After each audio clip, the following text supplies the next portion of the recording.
Thank you very much indeed, Alaskan Corlin. Tánaiste, as you know, over the last number of days, and indeed before that, the sale of SiteServe by IBRC to Millington, an Isle of Man company, which is owned by Mr Dennis O'Brien, has been the subject of much controversy. At the time of the sale, it was in debt of up to 150 million. It had been a company that had been installing skyboxes, a range of issues to fixing traffic lights. It also had contracts with ESB and with Bord Gáis. Subsequent to the sale and after the sale, it went on to win a large contract to install water meters. Now, we know from documents revealed to Catherine Murphy, Deputy Catherine Murphy, and indeed to the Sunday Times, that the civil servants in the Department of Finance had very serious concerns about about the sale itself and about the transaction. They were concerned that the decision to allow the sale process to be run by SiteServe's advisors was an issue for them. They were concerned that the decision to exclude trade buyers from the process, the limit of the exclusivity period when there were other bids outstanding, and the payment of 5 million to the existing shareholders. Essentially a company that was bust, the shareholders got a payout of 5 million. We know that Anchorage, a multi-million company, they had a 52 million bid in. It was a higher bid, and for some reason it wasn't accepted. Another major company called Altrad publicly complained at the time that it had been shut out of the bidding process, and they felt the company was worth about 60 million.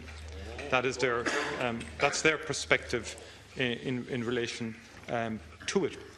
And the civil servants went on then to say that they were extremely concerned at the number of large transactions that had been poorly executed by the bank and by the management of the bank itself. Now, the civil servants asked the Minister, because they said this was damaging the credibility of the state and the bank itself, and they asked the Minister would he conduct an independent review, or would he ask the Chairman of the Board to conduct an independent review. The Minister, for some reason, didn't pursue that recommendation. He met with the Board, the Chairman of the Board and the Chief Executive Officer in July, and they gave assurances that everything was okay and it was the best deal possible. And that's a trend in all of this. If you look at the publications going back even before this, everybody's assuring everybody that everything's fine, but we don't know on what basis Minister Noonan accepted Mr Duke's assurances. We don't know on what basis the Board keeps on saying it was the best deal. Thank you, Deputy. Show us how it was the best deal. So what I want to put to you, Minister, and again, just yesterday Taoiseach said to me on leaders that the Controller and Auditor General was going to look at this from the perspective of value for money. And we now heard this morning that Mr Dukes disputes the statement of the Minister to the House to the effect that John Morden, the former Secretary General of Finance, asked Mr Ainsley about establishing an inquiry. He says he was never asked and it was never discussed in the August 2012 meeting. So I'd like those issues clarified. But fundamentally, are you comfortable, Tánaiste, about what has been revealed so far about this deal? Would you accept that the public should know more about it and we should have far more transparency? In the Taoiseach's word, Paddy does like to know, and Paddy knows very little about what transpired here. And that, it seems to me, the only effective way to comprehensively deal with this would be to have a Commission of Investigation inquiry under the relevant legislation that is already there, to have an effective and quick investigation into all aspects of this deal and also the other large transactions that the Department of Finance officials have such grave concern about. Thank you, Deputy. And you might clarify for me the remit of the Controller and Auditor General in all of this. Well, first of all, just let me say I noted the work that Deputy Catherine Murphy has done on this, and I think it's been very valuable work indeed. I want to make that clear. And I am in favour of a review of SiteServe and indeed of any transactions of equal magnitude that may also be worthy of inquiry. I just want to be absolutely clear about this. What I would like to see is an independent inquiry by a competent authority. I think that's the way to get the correct and the honest answers in any issue like this. I have heard the suggestions in relation to the CNAG, and I'm aware, including, I think, from some members of the Public Accounts Committee, that there may have to be some change of legislation if that were to be facilitated. But in the past, certainly, the CNAG on different matters has played a very valuable role in scoping inquiries and investigation, and again I think it's a matter for identifying what is the best mechanism for, as I say, a proper inquiry, an independent inquiry by a competent authority. And I don't want to rule on that at this point in time because, as you have just said, the amount of material has come into the public domain. I do know that the issue of the KPMG report arose in January 2011 during your own time in government, and that was on, about SiteServe on its strategic.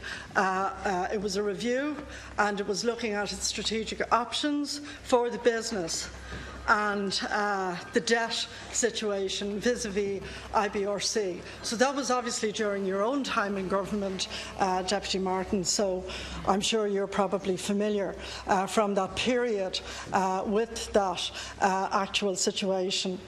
In February of 2011, there were meetings between the IBRC, SiteServe and KPMG to discuss the findings of the KPMG report.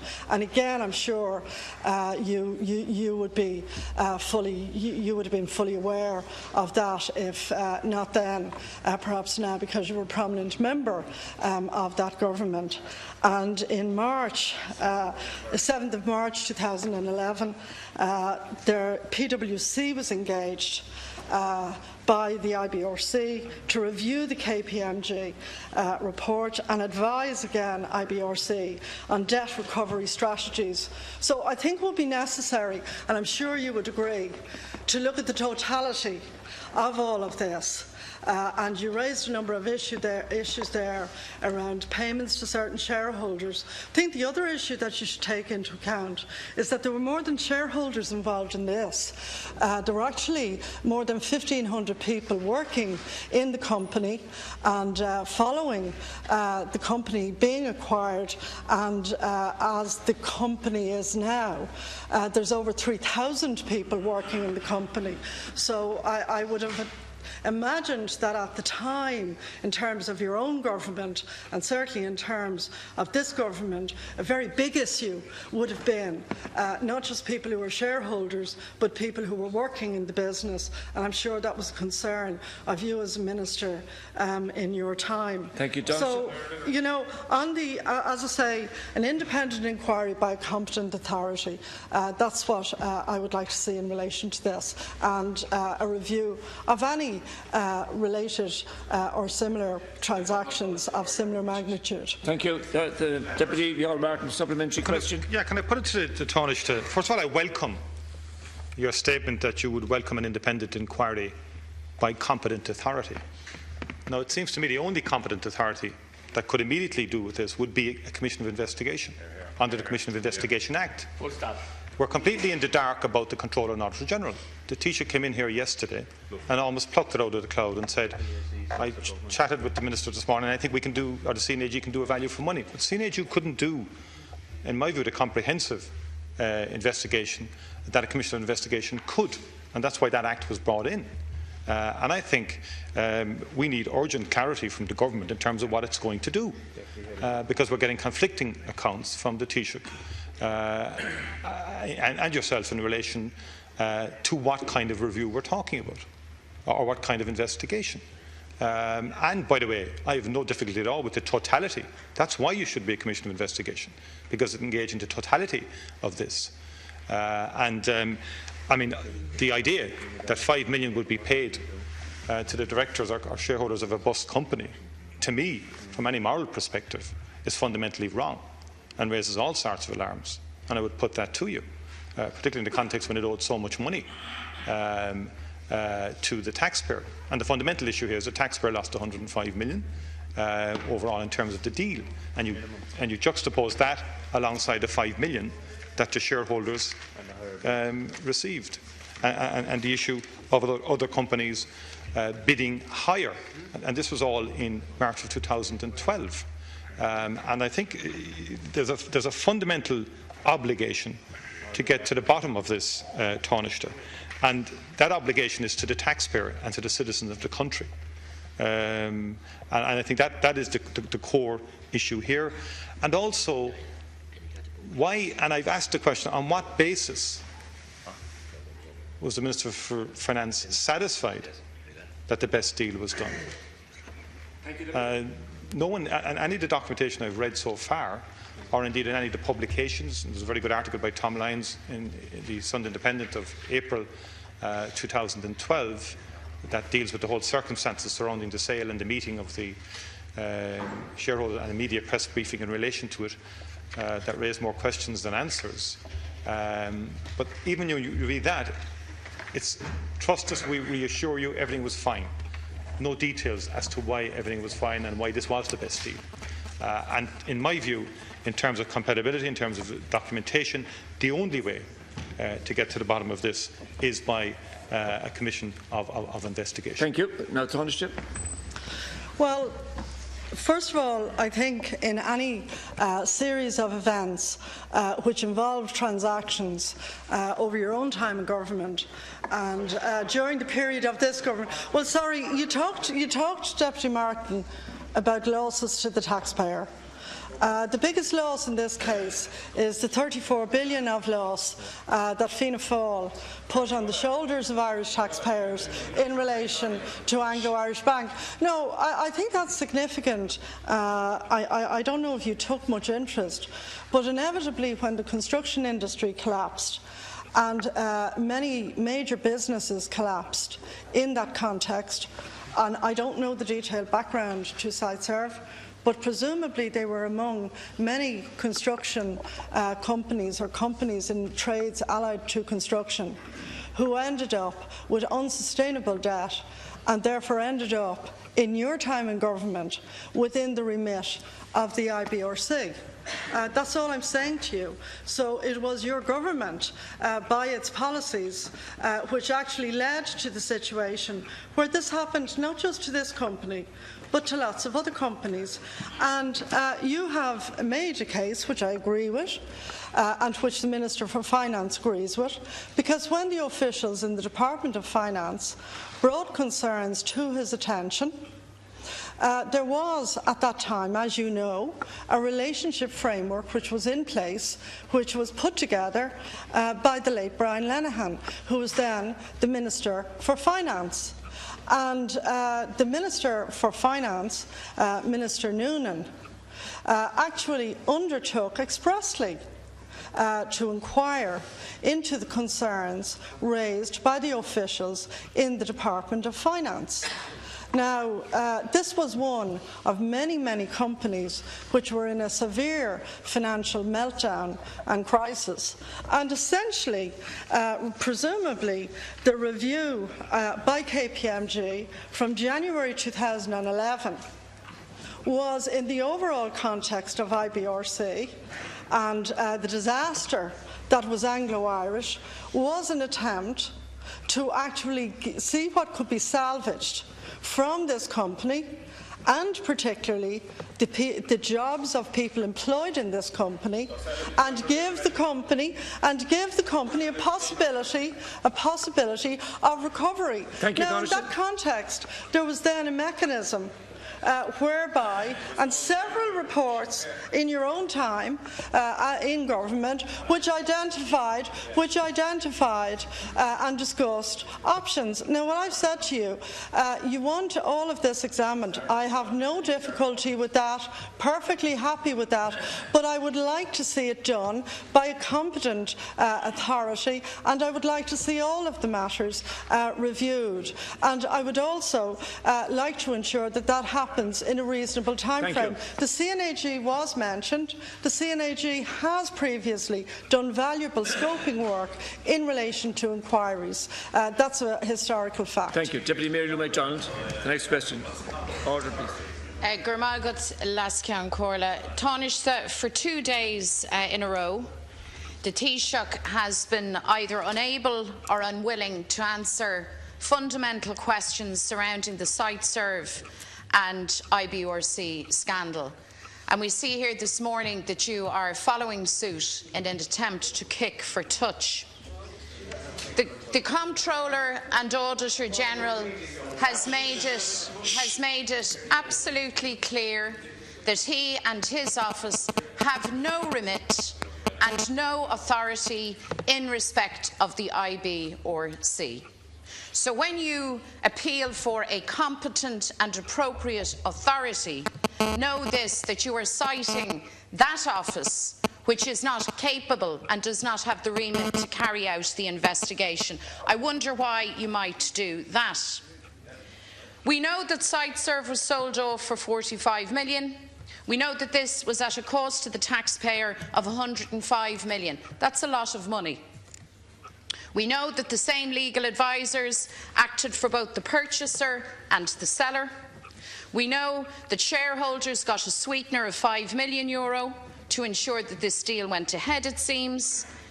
We know that the Dennis O'Brien company was not the highest bidder, and yet they emerged as the successful bidder. We know that the Minister for Finance was briefed on serious concerns by the Department about this transaction, and briefed equally on broader concerns on other transactions and the modus operandi of the IBRC. Tánaiste, SiteServe is not the only deal, as you know, which saw debt write-down.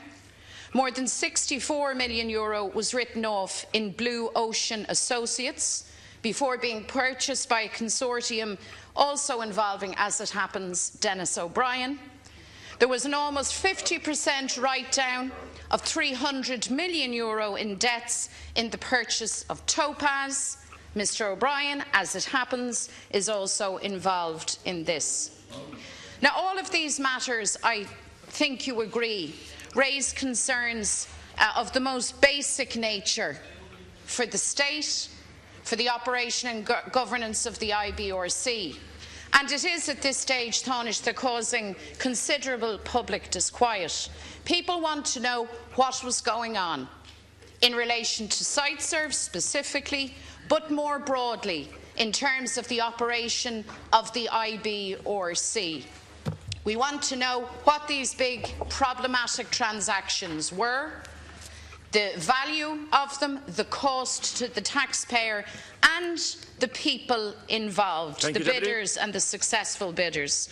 People want to know why a civil servant or civil servants were ignored, why their advice was set aside or, astonishingly, overridden, it might have been, by a simple assurance given by Alan Dukes. And people want to hear from you, Tánaiste, not some clever formula of words to kick the can down the road.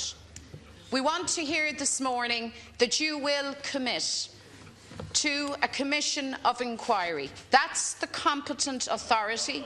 That is the appropriate mechanism to investigate the SiteServe transaction, but also to delve much more deeply into the operation of IBRC and Lascian Corla, the very tight relationships, it seems, between a number of the characters who emerge repeatedly, it seems, in this narrative. Thank you. Tánaiste. Well, you asked there what was going on. Well, Deputy, what was going on was that the construction industry in Ireland was in an absolute meltdown because the banks in Ireland had failed. There were two particular... No, the Deputy asked what was going on. She doesn't seem to know what was going on. What happened, what was going on was that the construction industry in Ireland had collapsed with the loss of hundreds of thousands of jobs, hundreds of businesses and with losses to the Irish taxpayer in the case of the particular bank which was taken on by IBRC with the purpose of liquidating what was actually a rotten carcass of a bank.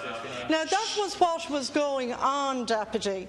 Huge job losses and the destruction of the construction industry in Ireland, and with it the almost destruction of the economy of Ireland. That's actually what was going on.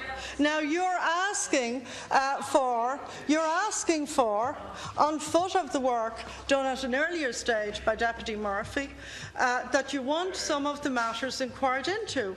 I have said to you very, very plainly, and I want to repeat to you in case you weren't listening, and I said to Deputy Martin, I want to see an inquiry, an independent inquiry by a competent authority. There are a number of ways of doing this.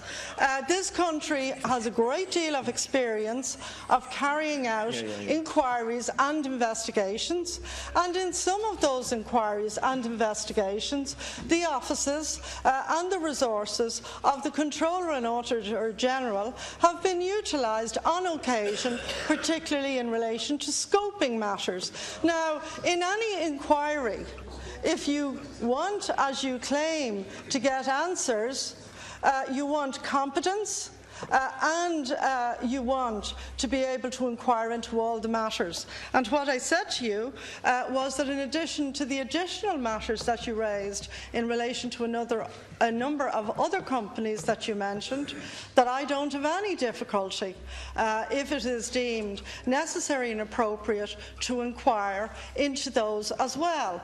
But what one has to do is to actually examine this and to determine how best to do that, but also to bear in mind that there were other issues which you ignore, which was the fact that there were 1,500 people working in this company. Are you suggesting that the company should have just been let go? Because nowadays, not only was the company recovered, but it now actually employs over 3,000 people. But I mean, your approach in a meltdown, in an economic meltdown, which was affecting the whole of society, is to suggest, you seem to be implying, that nothing should have been done. And by the way, the Minister for Finance acted on the concerns which were expressed by his officials in the context of the relationship framework which had been established by the previous government, and to his credit, he subsequently altered that framework. Thank you. Deputy Mary Lou MacDonald. Well, Tánaiste, those that picked up the tab for the meltdown are well aware that it happened. See, people out there who suffered the brunt of austerity that arose from corruption and cronyism and bad management and bad government, they know all about that. I know all about it too, because I represent some of those people. What people want to know is what was going on within IBRC. That's what I'm putting to you. Can we have order, please? Deputy People MacDonald. want some of the information, and some of the concerns relating to IBRC have been raising their heads for some time, and I commend Deputy Murphy on her sterling work in bringing some of these matters to a head. I commend her for that, absolutely. But the interesting thing, Tánaiste, in case you don't know, is that throughout the years, when these matters have been raised, the answer from your government and from the Minister for Finance has been to hide behind commercial sensitivity. All of the answers are there. They are there on black and white in parliamentary questions. So we now know that what was hidden under the veil of commercial sensitivity were practices and deals that raised grave concerns within the civil service. And I respectfully say to you, the civil servants weren't listened to. They were not listened to. Minister Noonan, it seems, took the say-so of Alan Dukes, let it be said, a former leader of his party, Fine Gael, that everything was hunky-dory. Now, I have to say to you, Tánaiste, that doesn't strike me as a very thoroughgoing approach. We need to know what happened in respect of SiteServe. That is for absolute certain sure. But we need a full examination, root and branch, please, of all of those deals that gave rise to concern within the civil service and the system. And those concerns are not new, they are long-standing. We need to know, and we need to have a full examination of each and every one of them. Thank you, Deputy. Back in 2012, I'll finish on this. I want to quote words that you said in 2012. Listen to this, and bear in mind, as you uttered these words, these deals were happening under the cloak of commercial sensitivity. You said, "It outrages ordinary citizens to see successive scandals being uncovered at enormous taxpayer expense and the same characters and plot lines popping up repeatedly." Thank you. And this is what we are seeing here. The same stories, the same characters, and it seems the same utter disregard for the taxpayer. If the taxpayer had been front and centre in the case of SiteServe, certainly it wouldn't have been a case of awarding the deal to a bidder other than the highest bidder. I would suggest to you. So I want to hear from you, Tánaiste, a commitment to a commission of inquiry. And don't try and use the Comptroller and Auditor General as a get-out clause. These matters have to be investigated thoroughly. The 2004 legislation is there for that express purpose, so I suggest that you utilise it. I call the Tánaiste now. Thank you.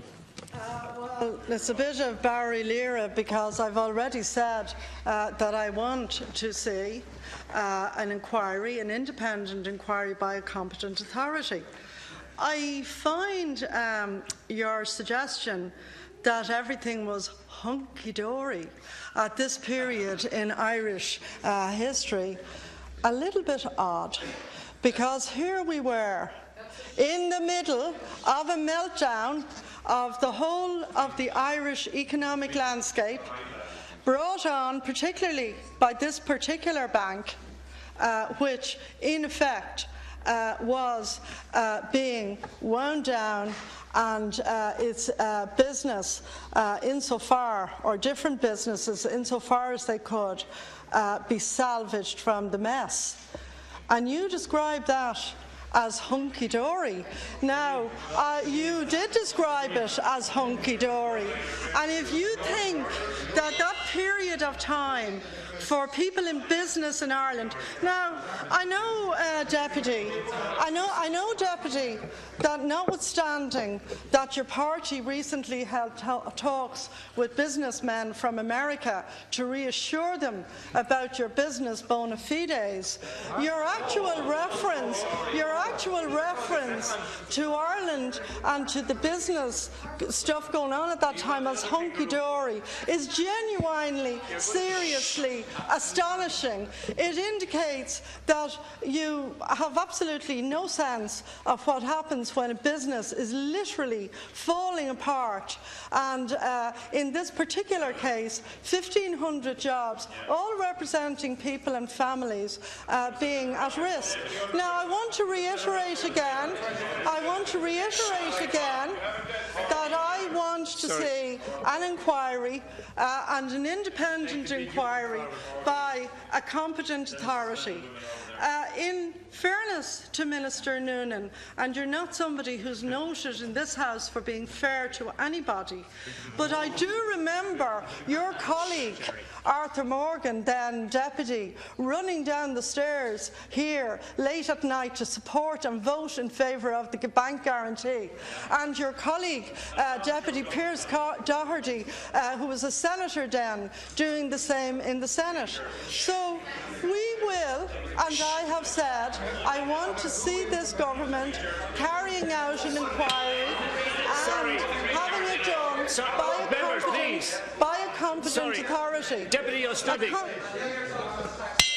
You've also suggested, Deputy. Tánaiste has the floor. You have also suggested, Deputy, which kind of surprises me, is that there is no basis in any business transaction whatever for any level of commercial sensitivity. Like anybody who's ever worked in business or even run a sweet shop for an afternoon would know that there is, of course, commercial sensitivity. But in the case of Minister Noonan, when civil servants in his department raised issues, and if you want to be fair to Minister Noonan, he went and he actually used the relationship framework. What was the relationship framework? The relationship framework was designed, I presume, by Fianna Fáil. Sorry, it was designed and put in place by Minister Lenihan. Just let me explain this. Let me explain this to Deputy MacDonald.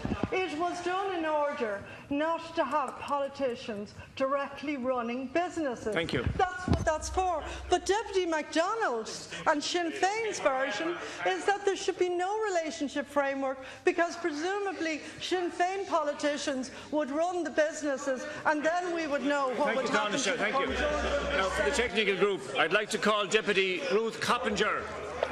And could I have order, please? Okay. Deputy Coppinger. Thank you, last Count Corla. Tánaiste, have you any idea how people lying on trolleys or looking at their water charge bill on the mats today feel as they hear the revelations about the sale of SiteServe? And can I say, you do yourself or your party no favours by your swaggering attitude that you've just displayed over the last half an hour. Would you please try to focus and actually answer some of the questions that are being put by the opposition? Now, the last time I used a literary term in Leaders' Questions, I know it caused you and Fine Gael some confusion, but if these events showed up in the plot of a Franz Kafka novel, they would be just considered over the top and too surreal to be in it. Because even by the extremely low standards of crony capitalism in Ireland, this is scraping the barrel. You know, these deals really are incredible. And I'd ask you, Tánaiste, as the leader of the Labour Party, the so-called watchdog in government, to please address yourself as to why they happened under your watch and why we haven't heard a peep out of you all week about them. Now, a man investigated by a state tribunal, which I assume you respect, a man you think would be kept a million miles at arm's length from this government. Not only was he investigated following the awarding by Fine Gael of a mobile phone licence, in effect a licence to print money, a 5-year-old child could make money from a mobile phone licence, can end up acquiring a second company through any means, to me, is amazing and should be investigated. But in the circumstances that have come up, you should be demanding answers, not coming in here obfuscating and avoiding answering them. Never mind that there was other bidders and all of the other issues which I'll go into. And that this second company, which ends up through GMCC Era getting into the hands of Denis O'Brien, could also become another licence to print money if, and this is a very big if, you can manage to badger and bully the Irish people into paying water charges, I think is very worthy of investigation. Now, the secretive sale of this company, Tánaiste, has been raised in this House, by the way, for years, on numerous occasions. Deputy Catherine Murphy has done us all a huge service, and I commend her as well for her work. She raised it before. Other deputies raised it to the Taoiseach and to the Minister for Finance. I raised it myself, actually, in a Leader's Question. I had my mic switched off. I hope it won't happen today. But, of course, Denis O'Brien is so well connected to Fine Gael, owns large swathes of the media, that it's taken this long to get us this far. Now, Tánaiste, specifically on the issue of SiteServe, and if your baying hounds can stop shouting over the deputies that are here, can you please answer the following questions? Thank you.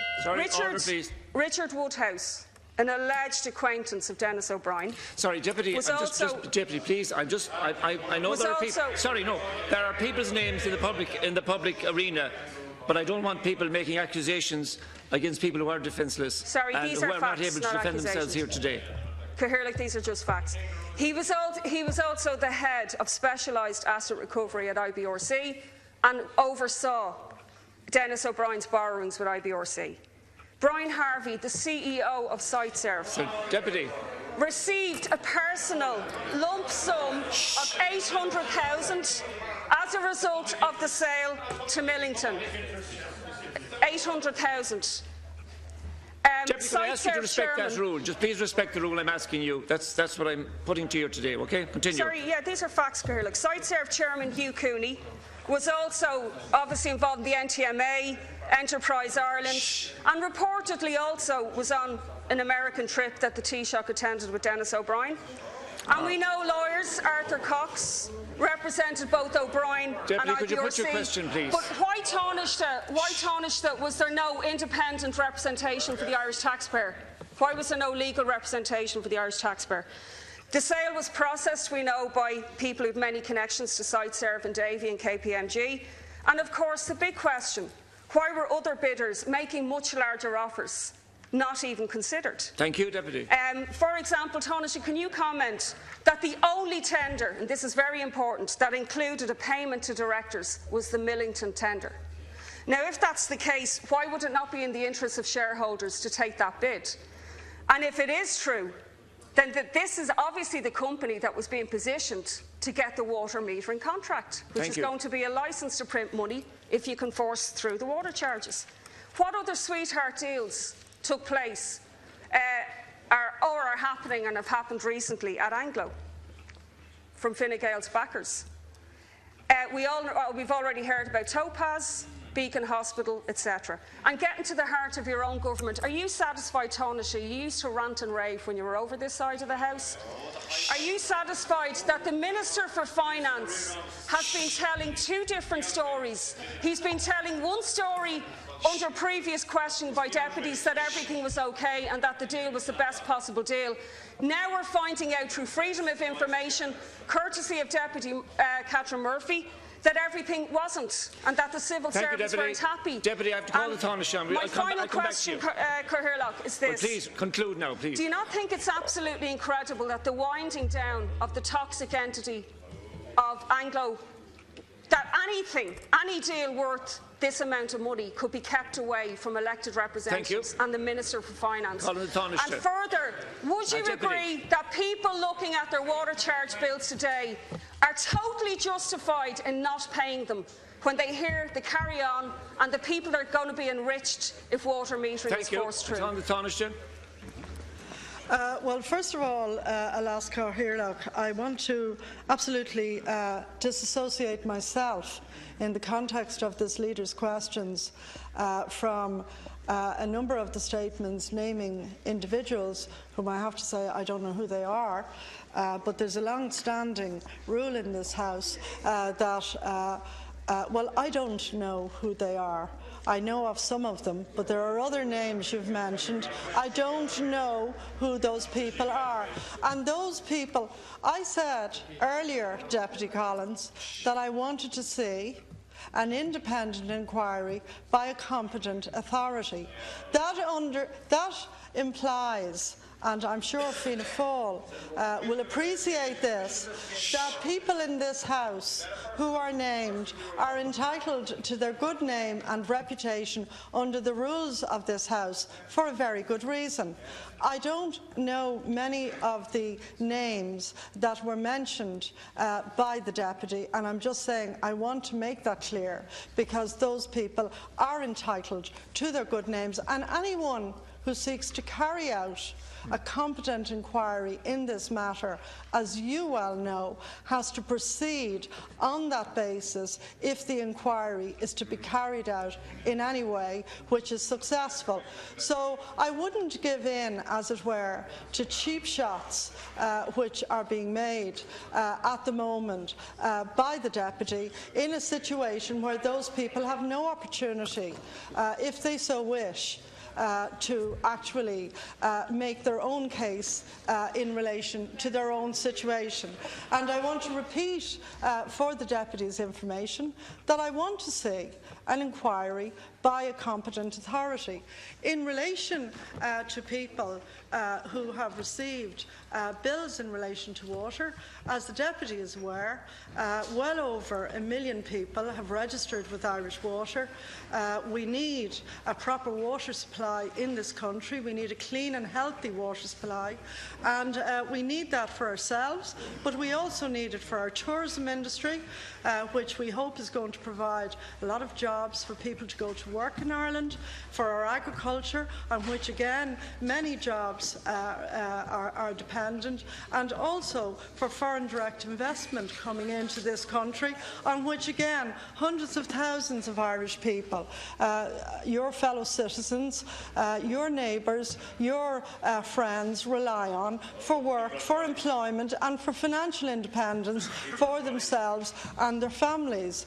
And I'm happy to see an inquiry carried out. In relation to the Minister for Finance, the Minister for Finance inherited a relationship framework put in place by the previous government, by the previous Minister for Finance at the time, and the purpose of that was to keep politicians at arm's length and for IBRC to carry out its ordinary business and to conduct its ordinary business without any day-to-day interference by any politician in its affairs, so that it could successfully recover as much money as possible for the Irish taxpayer and salvage as many jobs and businesses and see those businesses actually survive and regrow with employment for the benefit of people in this country. That's what the business of the IBRC has been about. Now call Deputy Ruth Coppinger for a supplementary question. Yeah, Tánaiste, it's quite unbelievable that you come into the Dáil after 3 days and you still haven't got a proposal as to how you think this should be investigated. That you come in here and you just use the glib words of an independent inquiry by a competent authority. If you were anyway concerned about the Labour Party's reputation in the government, you would have come in here and tried to at least put forward a proposal as to how this mess is going to be investigated. Now, following on from Enda Kenny went and rang the bell in the New York. Sorry, Enda Kenny. Please, Deputy, please. Sorry, could we have order? Sorry. Okay. Excuse me. Sorry. This is leader's questions. Please. This is leader's questions. Enda Kenny went. You voted for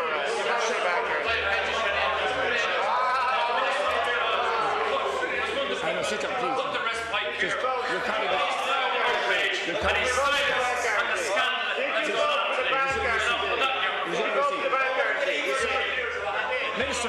Minister. Sorry. We call Deputy Ruth Coppinger. Could we please have order? This is leaders' questions, I'm saying. Deputy Coppinger. Cathaoirleach, as I said earlier, you really would think that Fine Gael would be keeping at arm's length from Denis O'Brien, given Sorry, Deputy, could you please stop naming names and making accusations? Sorry, because it's very hard to speak without naming names, Cathaoirleach, in fairness. I'd like you to respect that, and please don't persist in that. Following on from Enda Kenny's controversial ringing of the bell at the New York Stock Exchange on March the 19th, 2012.